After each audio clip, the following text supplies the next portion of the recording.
I want to start by sharing a picture with you today. And this picture, in teaching Soviet history, I don't have a lot of opportunities to, well, it's not entirely true, but in teaching Soviet history, I don't always have the opportunity to tie it directly to my research. And so when even glancingly such an opportunity arises, I don't want to miss it. And here, I want to share with you this image of um, some of the research that the research that I do deals with the first atlas of Siberia. Actually, you can see behind me, that's a map from one of the atlases, the second atlas of Siberia. But at any rate, I so I'm writing a book about the very first atlas of Siberia. It was made by a Siberian in about the years 1697 to 1701 are the pictures you're looking at, out in the middle of Siberia. And I was, so I've spent years just looking at all these little squiggles and reading the notations. And I was really struck because here is a picture of the Yenisei. And what I should really properly do is um, oh, what I should properly do is show you a map as well, the of Eurasia. Um, let's see where we can have a Eurasia map. Um, let's see.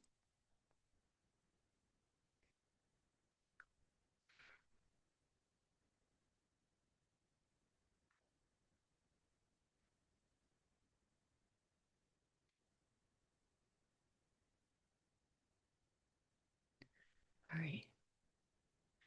Basically, here's just a tiny little map.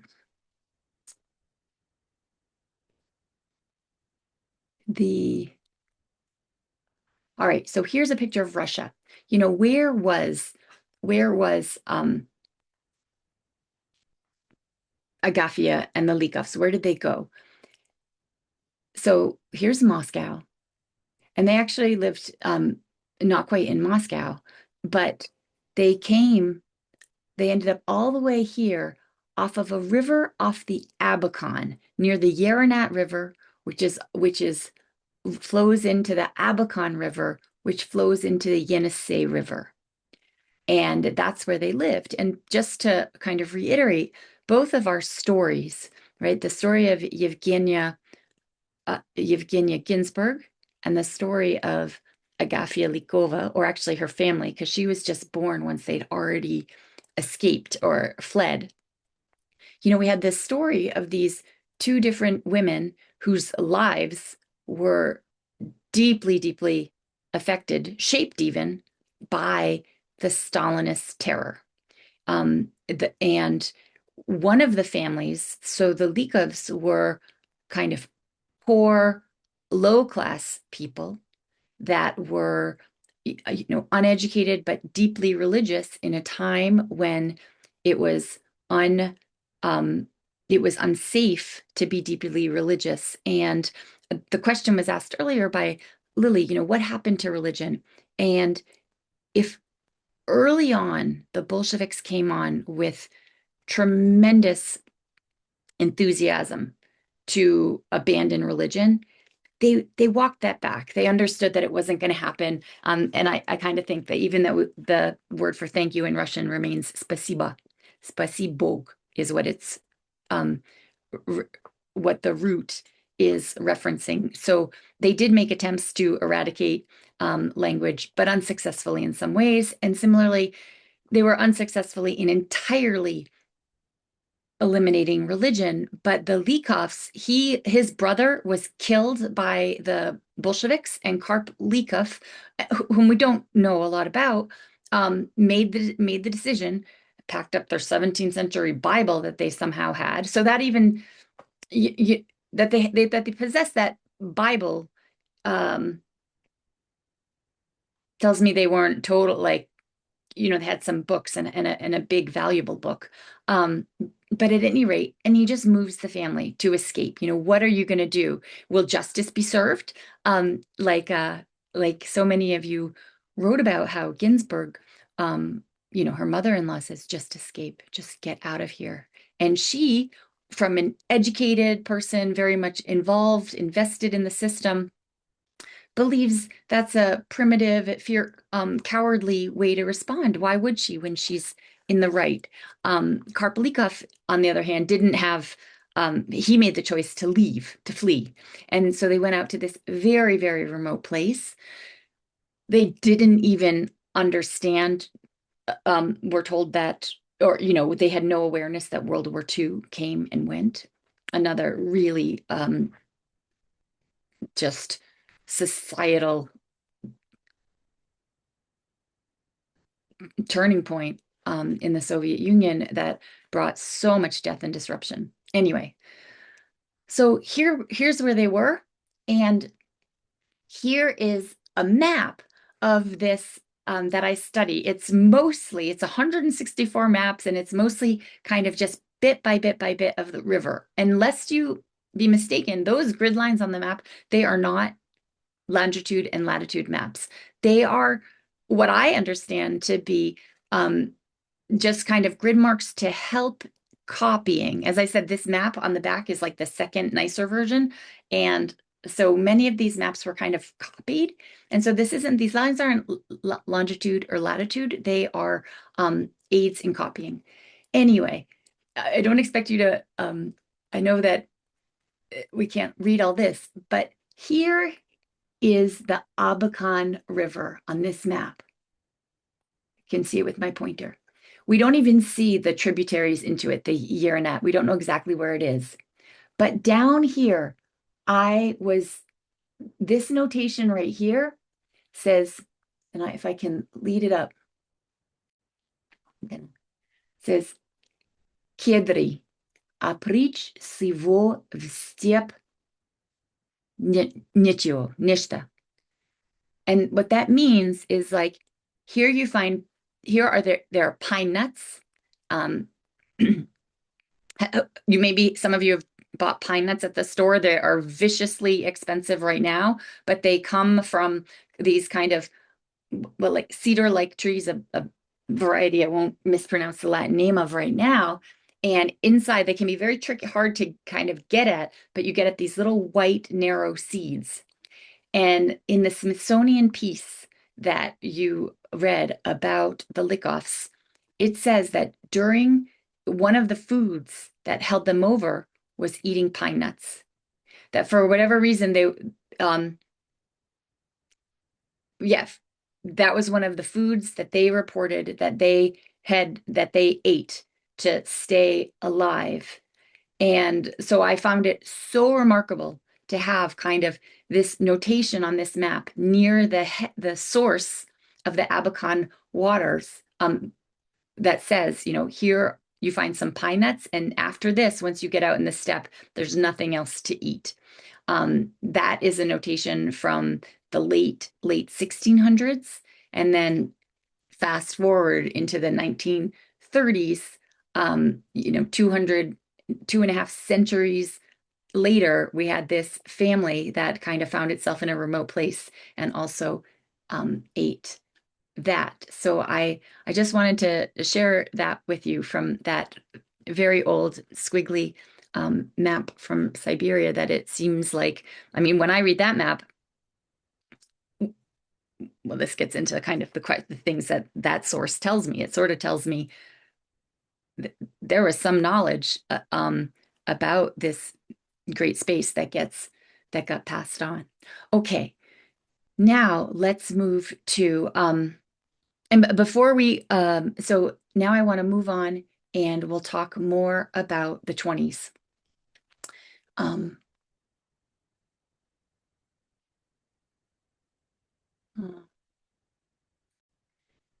we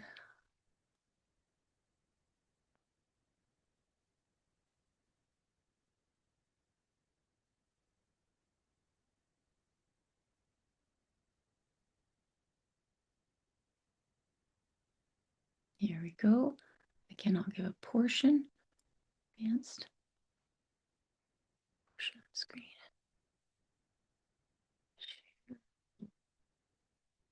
Okay. Um,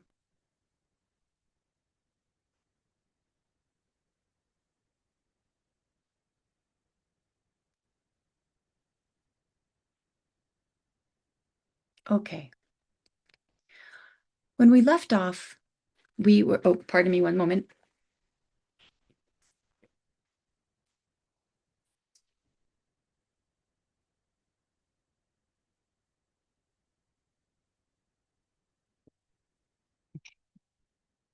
When we left off, we were talking about the Civil War, which the Bolsheviks succeed in ultimately putting down more or less by um, the end of 1921 or so. Ah, ay, ay, ay. Are you? Ay, ay, ay. Sorry about that. Let's take two. While I'm fiddling with the screen, are there any questions or comments about Friday's readings, where we are in the course, et cetera, et cetera? Today, we are talking about we're going to be talking about the 1920s. We're not going to get through everything we want to say about the 1920s, but and Stalin is going to enter the stage as our main character. Okay, can everyone see the screen now? And all right, great. Thanks, Daniela, for cluing me in. And oh, I see a. Oh, oh, did it?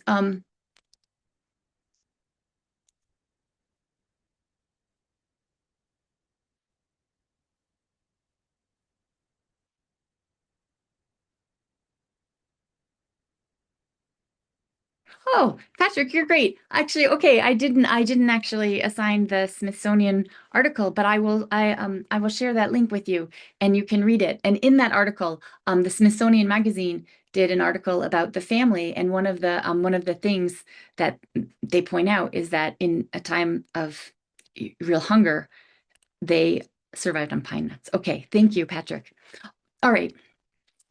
This is a picture of so this is a picture of St. Petersburg, which was built on the Gulf of Finland. And then there's an island out there, Kronstadt, where you had in 1921, one kind of episode in the Civil War was the Kronstadt Rebellion. And what you had was an insurrection of Soviet sailors and citizens. And what is so significant about this event is that the sailors that were the leaders in that revolt, they had been Bolsheviks. They were fed up with the system. They were on board with the Bolsheviks. They were militarized and committed, just the type of people that Lenin said should be part of the revolutionary cause. These were some of the same individuals that in the summer of 1917 had, dug trenches and laid wire to make sure that Korniliev's contingent, if they were coming to have a reactionary overthrow of the revolution, wouldn't succeed. And so in 1921, that they decided that the Bolsheviks weren't on their team and that they weren't going to um,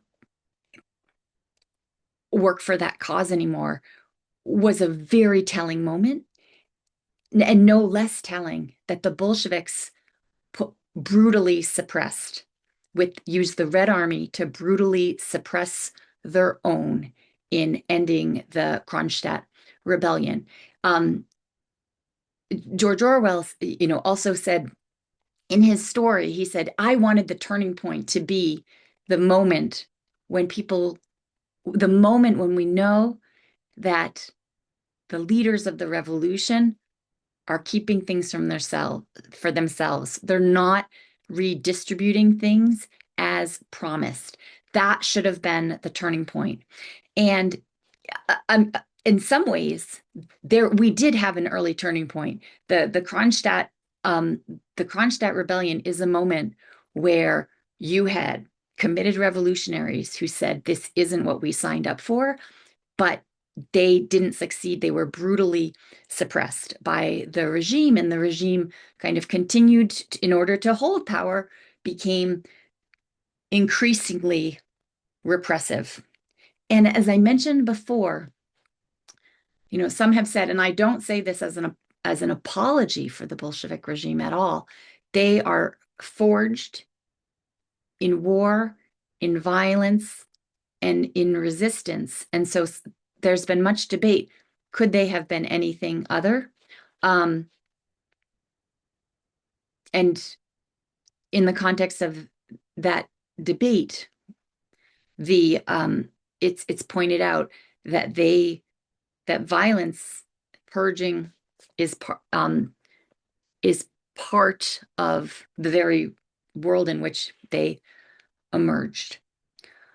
Okay, and speaking of more violence, I do want to point out that the royal family was assassinated in July 17th of 1918. As you know, the Tsar abdicated. They stayed in Russia, and and there was a lot of unclarity about what would happen. One idea had been that perhaps they would seek refuge in England. After all, George and King George V was a cousin to Nicholas II. And there was even a resemblance between them. Here on, well, my left is Nicholas, and here is King George. There they are more in the regalia. And so the thought that he might come there was floated, but George's advisors recommended strongly against this, that the associations with anti-Semitism, Nicholas's basically shrug and look the other way in the face of pogroms, made George's advisors think that he would not that it could bring down his own regime, that he wasn't popular enough to sustain that sort of a blow in the PR realm. Now, and so the family they were kept in Moscow, and then they were moved out to Siberia, and they spent some time in Tobolsk. And they spent some time in Tobolsk, where in 2019 or late 2018, a museum to the royal family was opened. And I mentioned to you last time when I talked about, watching Victory TV in the middle of the jet lagged night and just being horrified at the over the top nature of the demonization of Ukrainians in this television show. And you heard me talk about that a little bit. Well, in the daytime, the conference was in Tobolsk, Russia, and there had been opened in Tobolsk, Russia, a museum that was, and the basis of the museum was basically that this is where the family had stayed. So this is a picture of Tobolsk. This is where actually also the Siberian city where I did a good amount of my dissertation research. And I believe the royal family was kept in this house. It was a house, and here's a diorama of it showing, the diagram of where they lived on the Tobolsk streets.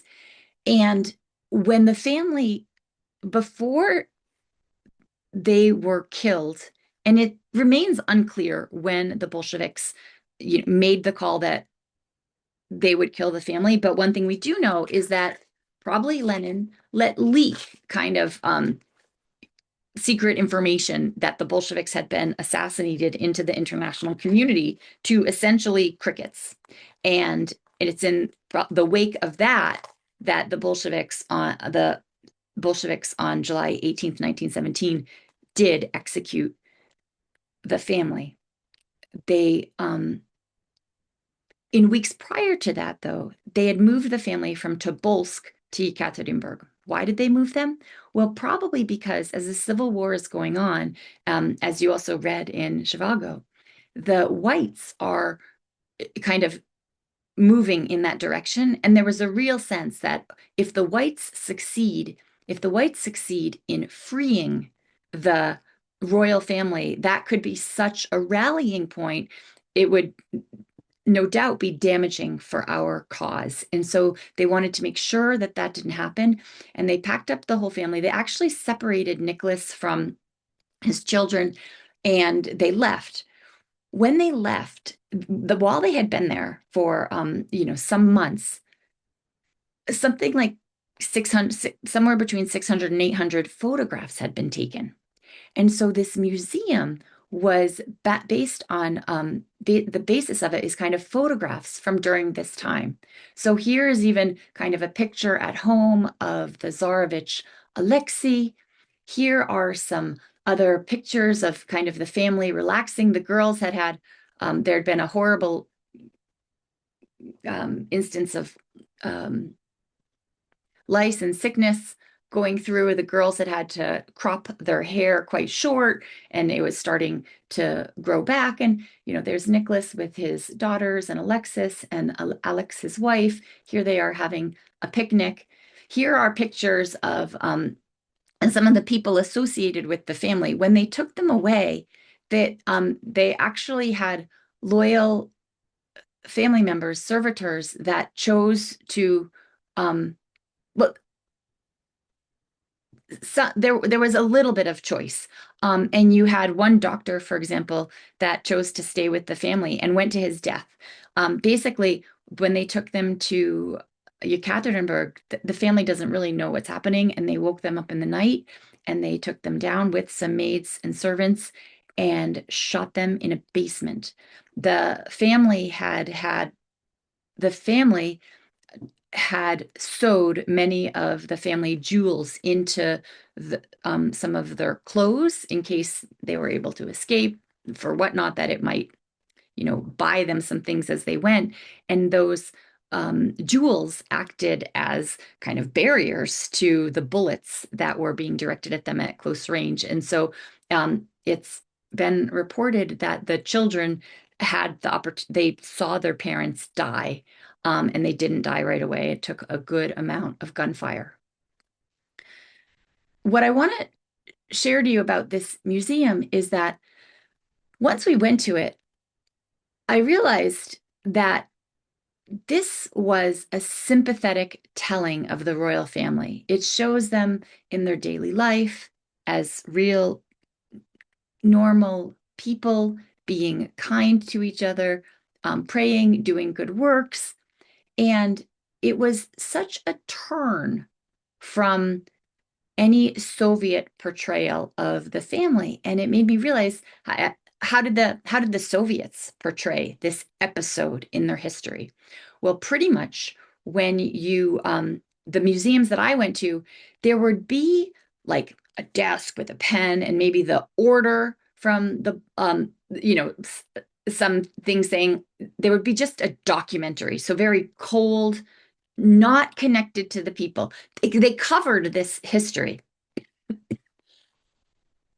Any any history of the Russian Revolution is that I visited acknowledges that the family was, you know, removed, but they don't follow the family story. And so, you think about how a culture changes. And when we get later in the course, we're going to think a lot about that and looking at Putin's Russia and how almost the unthinkable has even happened, that there's been something of a rehabilitation of Joseph Stalin, one of the most murderous criminals of the 20th century. And how does that happen? How does the official line on a country's history change? And this opening of this museum in Tobolsk that I visited in 2019 is just kind of one data point in that story of recognizing that a history that might have been acknowledged starts to get told in a very, very different way. This kind of museum, I think I'm on solid ground saying, it just couldn't have happened in the Soviet Union. That sort of portrayal of focusing on this family as loving family was unthinkable, didn't conform to the state ideology. And so the fact that the family was executed wasn't denied, but we don't pause on it at all. And so that's kind of just what I wanted to say about that. Now, a little bit about war communism. So the revolution happens, they pull out of the war, then we have this civil war to deal with.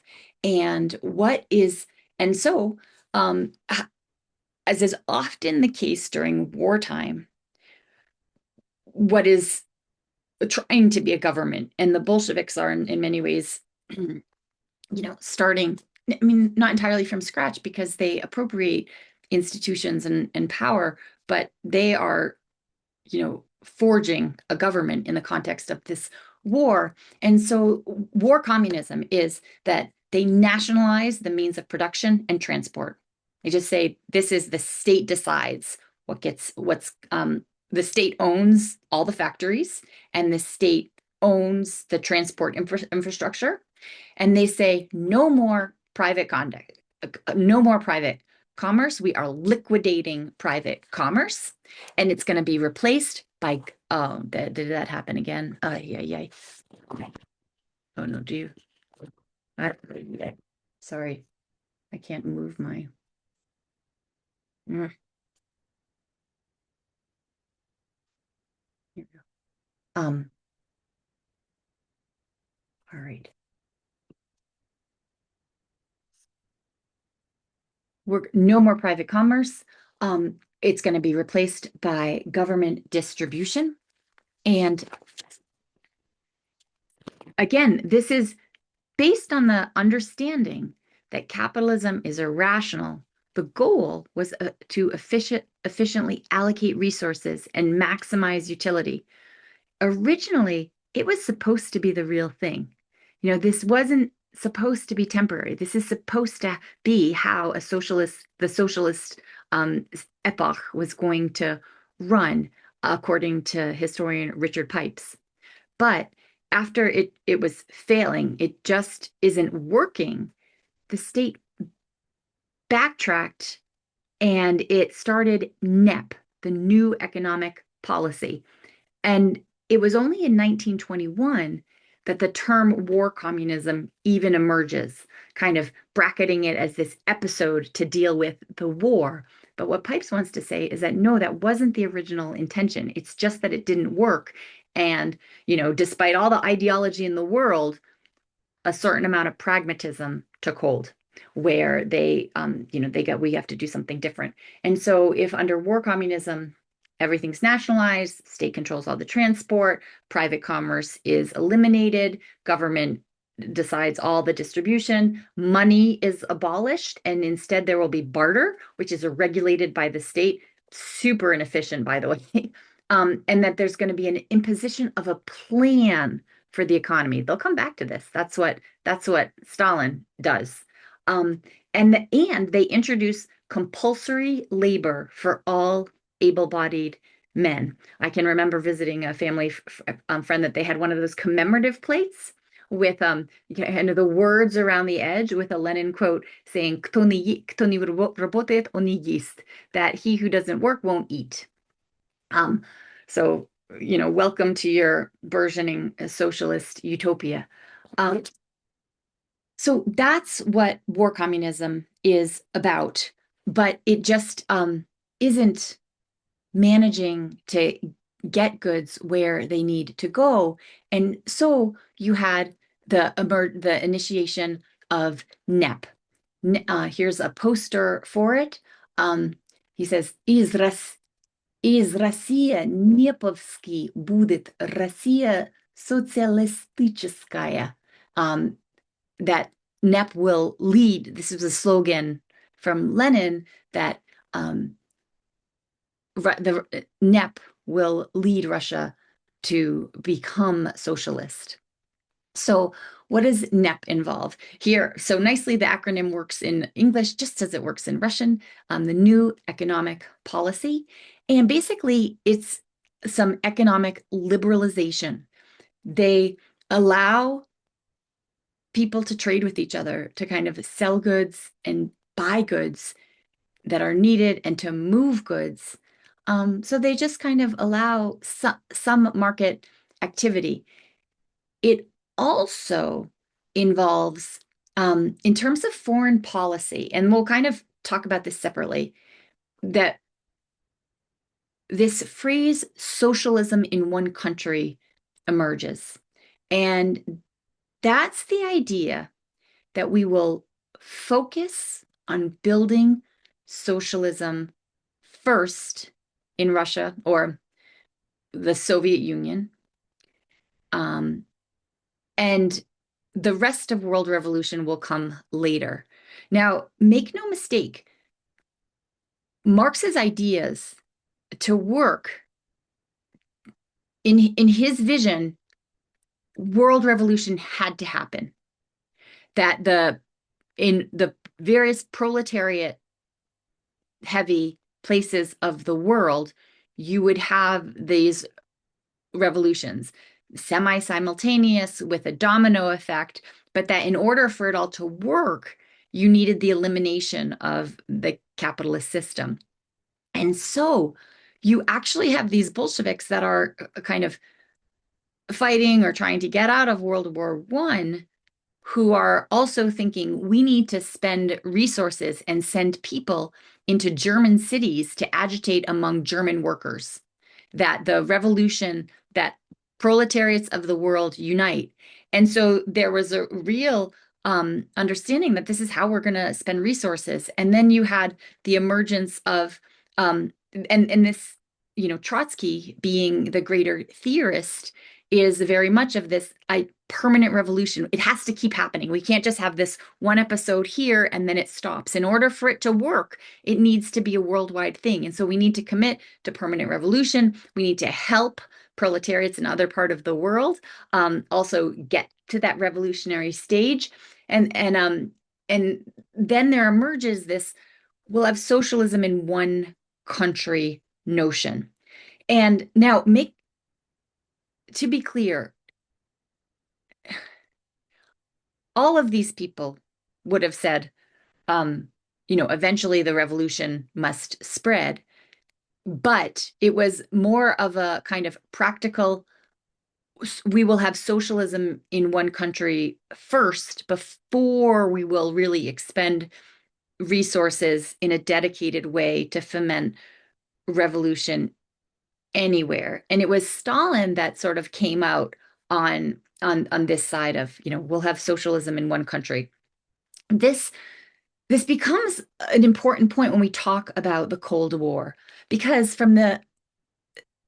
we'll get to George Kennan, and the whole Cold War is based in the premise that this is a necessarily spreading movement. And if we want to retain our way of life and our economic system, we must struggle against it. And if we can't eliminate it, at least contain it. So containment becomes this word that we need to keep it from spreading. We're going to read George Kennan's long telegram when that word is, when that, from whence that philosophy that leads to the entire Cold War emerges. And so I want you to kind of really have this on your radar screen now, this question of if they said, well, all they're going to do is spread if they can, versus no, they've resigned themselves to just having socialism in the Soviet Union. Have that on your radar screen. So moving on though, NEP industry is it's a bit of a mix, but again, more allowance of market type activity, and NEP among the peasants. Now, basically they stopped the requisitions and they work harder on cultivating class warfare ideas that these peasants are just, oh, they're so unpolitical, they're so unmanageable. We need to um, we need to teach them how to think about the world. And let me just pause to say a few words about the situation in the countryside. So again, they have this peasant dilemma. Most of the peasants, to the extent that they think they have any political allegiance at all, would kind of sign on with the socialist revolutionaries who the Bolsheviks pretended were, properly under their leadership. And right when the Bolsheviks took over, you have this 1917-18 land decree. But the land decree was almost following events. The peasants, in large part, had just started to seize land. They were taking over in the countryside. The Bolsheviks wanted to take credit for this move, but historians have gone back and said, no, you have like a very decentralized action. And in the wake of the war, so, and in some ways, these peasants are less politicized, but the end of World War I made them more politicized. Why did it make them more politicized? Because as soldiers are going back, they are in large part returning to the countryside, that they're from the village. And two, things are getting so bad and there's shortages, many people are moving out to the countryside. This is what the Zhivagos chose to do. How can we live in the city? They're moving to the countryside. And so urban people are, in a general way, had more exposure to media, were more politicized as populations. And the army trenches had been the places where you had major agitation happening, and that politicized those soldiers. So the countryside is becoming more politicized.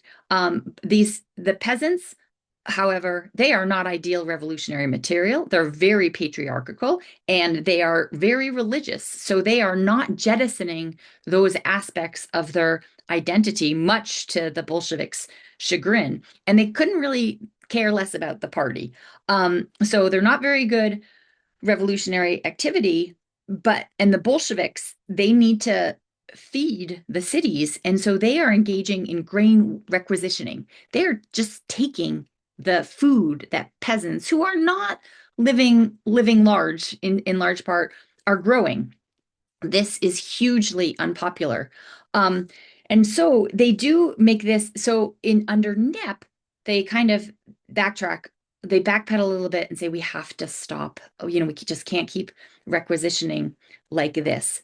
And from May to June 1918, Lenin kind of makes this move to say, we need to really create class warfare. And we're going to, so we're going to have propaganda. We need to have, instead of just saying peasants, the Bolsheviks really worked to say, oh, there's rich peasants. We're going to call them kulaks. And that kulak is an old word for fist, that whatever they have, they hold in their own fist. The kulaks hold things in their fist. And that becomes the term for a rich farmer. And then you have srednyaks and biednyak. So srednyk means middle, sredny means the middle, and biedny means poor. So biednyak are the poorest peasants. These are the people that are doing the worst. And Lenin really promotes this idea that there is this natural inborn allegiance between the proletariat and the bednyaks. Kind of, you're our revolutionary hope. Things will get better for you, especially in the revolution. And the kulaks are your enemy. In some ways, some farmers are doing quite well, but often these kulaks are people that are managing just fine. They are not the wealthy. So Lenin basically tries to impose a sort of eat the rich, eat the rich slogan on people that are really not the rich. But he sees that as important for continuing the revolution. And here's a poster that was generated where you have, let's see, what does this poster say? Противая кулаков, дружный коллективный фронтом на посев. So, and let's see, down here. Бедняк и средняк, увеличивая посев, вводи технические культуры, укрепли свои хозяйства. So basically he's saying, like, poor and middle peasants, you can increase your harvest and bring like technical culture and secure your farm, secure your harvest. And even here he says, like, we are against the kulaks. And so that basically here is the representation of someone that's supposed to be a kulak, and they've made him very small. And here you have the peasants, and notice they look strong and proud and kind of handsome, and they're all one united front. And so if we beat up on these people that have been doing better than us for a long time, what's going to follow are tractors. I mean, and this is a world without many tractors. Tractor can do a ton of work, and so we'll have some happy technological future. So that's an example of that of that propaganda in the context of NEP. So there's also,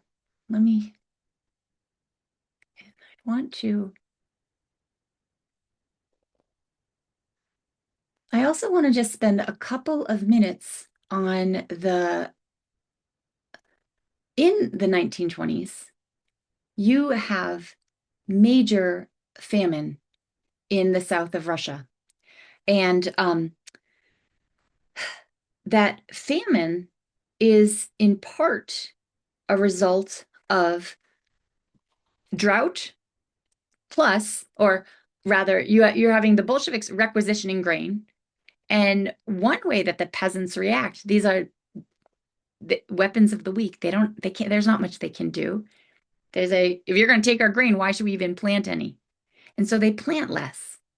And then in 1920, drought hits. And so then you have major famine in the context of chaos. And it is estimated that 5 million people died in this famine. The numbers just pile up in a way that are hard to fathom. And by the way, those human losses, when I say 5 million died in the famines of 1921 to 23, that's a number separate from the 5 million or so people, according to Kotkin. Other estimates are higher of the people that died in the Civil War. So we're really looking at a period of just tremendous suffering and loss and disruption. And this famine, I just want to kind of point out to you that the Herbert Hoover administration organizes famine relief. They send, in 1922, Congress authorizes $20 million in famine relief to send grain to Russia. And this is, and there's a monograph that documents this largely forgotten episode, and it's called The Big Show in Bolo Land, the American Relief Expedition to Soviet Russia and the Famine of 1921.